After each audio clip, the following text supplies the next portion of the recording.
Let me say something that might make you feel a little uncomfortable, but it's the truth. Starting strong in 2026 isn't about doing more. It's about doing less of the wrong things. Hi, Doug here, real estate coach and sales director for a group within eXp Real Estate that exists to help agents build the career that they're looking to build through system structures and different platforms. So most agents don't fail because they're lazy. They fail because their time, energy, and money are being drained by low ROI activities that feel productive but don't actually produce anything. And I want you to stick around to the end of this video because I'm going to go through and give you a stop doing list framework that you can use to audit. It's the same one I use with agents in our group that helps them audit their time and eliminate low ROI activities. The important thing in your business is that you spend your time in the things that actually translate into business for you and closings, clients, and ultimately money that can keep your business going. Focusing on low ROI does none of those things. And so we want to constantly be looking at where are those items and how can we eliminate those? Because if we can stop doing low ROI activities, we can really succeed in our business. So we want to do what's called a low ROI audit. Where is your time leaking? Before we cut anything, we need to be aware of what the items are that are potentially on the cutting block. So here's a stat that should get your attention. According to multiple productivity studies, most professionals spend 30 to 40% of their work week on tasks that don't directly generate revenue. So again, 30 to 40% of their work week on tasks that don't directly generate revenue. In real estate, this often can look like posting daily on platforms that never convert for you, paying for expensive but generic print ads, attending networking events that feel busy but produce zero referrals, networking groups that you never get a referral from, but you spend an hour, 2 hours every week at. If an activity hasn't produced a deal, referral, or meaningful conversation in the last 90 days, it is potentially on the chopping block.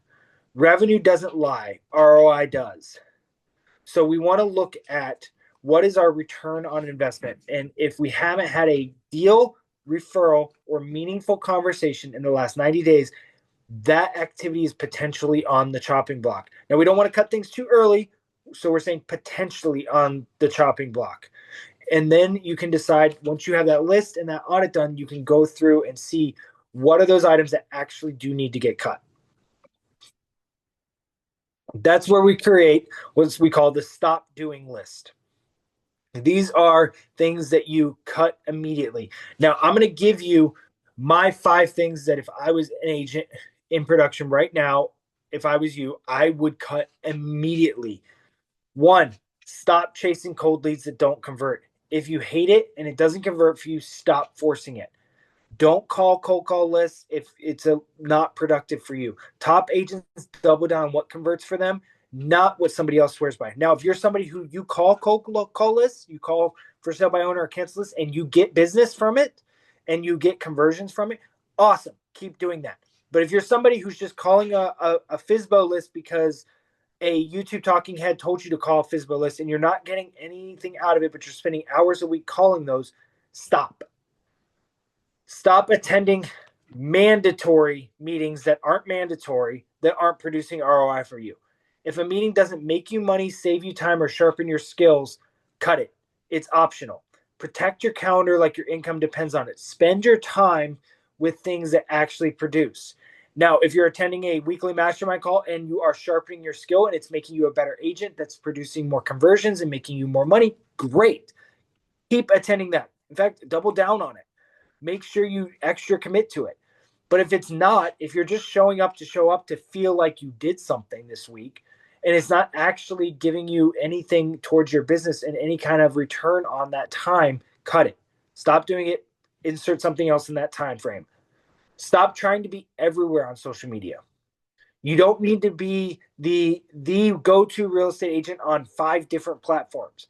Pick one with one message and one audience and do it consistently. And once you have that on autopilot, then add in more platforms. I see too many agents that try to do Facebook, Instagram, TikTok, YouTube, and they do all of them halfway. And their message isn't consistent across the board. They may post on Facebook today, tomorrow they're posting a different message on Instagram about something else, and then they're shooting a YouTube video about something else, and then they're doing a funny TikTok dance and saying, "Hey, I'm a realtor," and it has nothing to do with real estate other than the fact they say they're a realtor.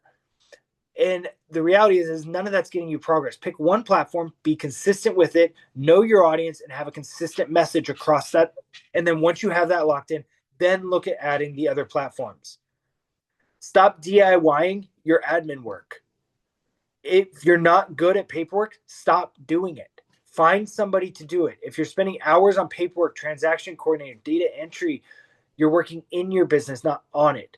So find somebody that can do that. Sometimes that can look like hiring a transaction coordinator. Most brokerages are going to have those available to you that you can hire to take care of your contract paperwork, or joining a team. For instance, for our group, within our group, we provide a transaction coordinator for all of our agents because we understand that it's better use of their time to be working with the clients on their business than it is to be working in it doing paperwork for a contract that's already under in escrow. So spend your time doing things that are for your business, not in your business. And then stop saying yes to everything. Every yes to low value work is a no to something that's high value, like prospecting, follow-up, client care, things that actually create income. So saying yes to that coffee is great from a networking referral standpoint. But if it's not going to actually be networking referral, and you know that going into it, and you're just hoping, then it probably isn't as good as saying yes to prospecting during that same time. Don't say yes to everything just because it is real estate adjacent. Say yes to the things that matter, because every yes that you say to one thing is a no to something else. And you don't want to add up at the end of the week no's to a lot of high ticket items for yourself. Another way to make sure that what you're doing is productive and you're giving these things the best shot, because what we don't want to do is we don't want to look at, over the last 90 days, this pillar that I've been doing isn't working. But if we really look at it, did we put the effort in? Do we know what the real stats are for that? We don't want to cut things prematurely. We want to give things the appropriate amount of effort and care to give them the shot to work. So one way we can do this is by time blocking for profit. So now here's the key. Cutting something alone isn't going to improve anything. If we do cut a low ROI piece of our business and we add in another low ROI piece of our business, it's no good. If we cut a low ROI piece of our business, but we actually didn't put the effort in to reach the ceiling that we could have reached with it, that's no good. So we want to be realistic and intentional with our time.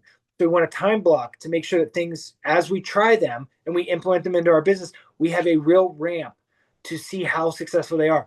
And then when we cut something, we want to replace it with something that is going to have a high impact on our business. So every hour that you free up cutting something off of your stop doing immediately list that you have legitimately said, this is something I no longer need to be doing, you do want to free up and insert something that has to do with prospecting, follow-up, client experience, or relationship building.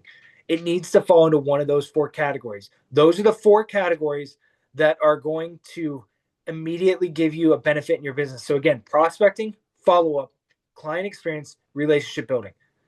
Time blocking these things like they're appointments with you is super important. Treat yourself as your most important client. Set yourself appointments for prospecting, for follow-ups, for client experience, and for relationship building. And focus in on those. And whatever activities you do need to fall into those buckets and be time blocked appropriately. High producers don't have more time than low producers. They just manage it better and protect it better. Good agents know when to say no and when to say yes. And then the last thing, outsource your checklist. This is where growth accelerates. Ask yourself, does this task require me? If it doesn't, outsource it. Let somebody else take care of it. Does it generate income? If it doesn't, then go back to the first question. Does it require you? If it requires you and it doesn't create income, then time block it appropriately. If it doesn't create income and it doesn't require you, get rid of it. Could someone else do it 80% as well for a fraction of my time? So does this task require me? Yes or no? Does it generate income? Yes or no? And could somebody else do it 80% as well? If you're saying somebody else could do this task for me 80% as good as I could do it, it doesn't generate income and it doesn't require me, then it's a task that is worth cutting. If it does require you, but it doesn't generate income, but somebody else could do it 80% as well, then the question becomes, does it really require you? So you need to be honest with your answers here and make sure they align with your goals and they are realistic. And this will allow you to outsource certain things that maybe you can't cut, but you do want to get off your plate. It'll also give you an answer for what you can just get rid of. Common tasks for things like outsourcing are things like transaction coordination. Hire a transaction coordinator or join a group that has one built in with it and utilize that transaction coordinator. Take the busy work off of your plate. CRM cleanup. Can you hire a VA that can do a CRM cleanup for you or data entry for you and make sure everything's in there? Or if it requires you and it's something that, hey, I can't hire a VA right now, or I don't want to go through the process of training a VA to do this, can you set aside one time block a week to do a CRM cleanup until your CRM is to the point where it needs to be, and then just maintain it cleanly? Appointment scheduling. Can you outsource that? Can you use things like a Calendly or scheduling appointment app to do it? If you have a Gmail account, you can actually do a Gmail scheduler right in your Gmail calendar. It's free and it's super easy to set up for appointments that people can go in and just schedule appointments with you. So you don't have to have that whole back and forth of scheduling appointments. Just send your link and let them schedule. If that works for your business and your model and how you communicate, outsource that. Your listing marketing and photography, is that something you can outsource? Do you need to be at the photo appointment, or do you have a photographer you trust to take those photos for you? Your listing marketing setup, if things from signage, do you have to go hang your sign, or can you give it to a company that puts the signpost and the sign up for you? Designing that marketing, do you have a title company that would be willing to put together flyers and pamphlets and things like that to put out, as far as from a marketing standpoint? Look at the things that are going into your listings and what can you legitimately post to somebody else to take care of. So here's your challenge now. Write a stop doing it list. Put at least 3 tasks on there that have not been productive yet for you over the last 90 days. You've got no referrals, no transactions, and no conversations from them. Put them on the chopping block for this quarter. Spend this quarter making sure that you actually are time blocking and you're doing what you need to do with those. But at some point, make a decision, do I cut them or not? And then commit to cutting at least 3 things this quarter. Whether it's those initial 3 or not, maybe it's you end up cutting something else from that. It's a fluid list, but make sure you're doing a quarterly audit for yourself and you're cutting what is appropriate to cut, and you're putting things on the chopping block and they either get better or they get cut.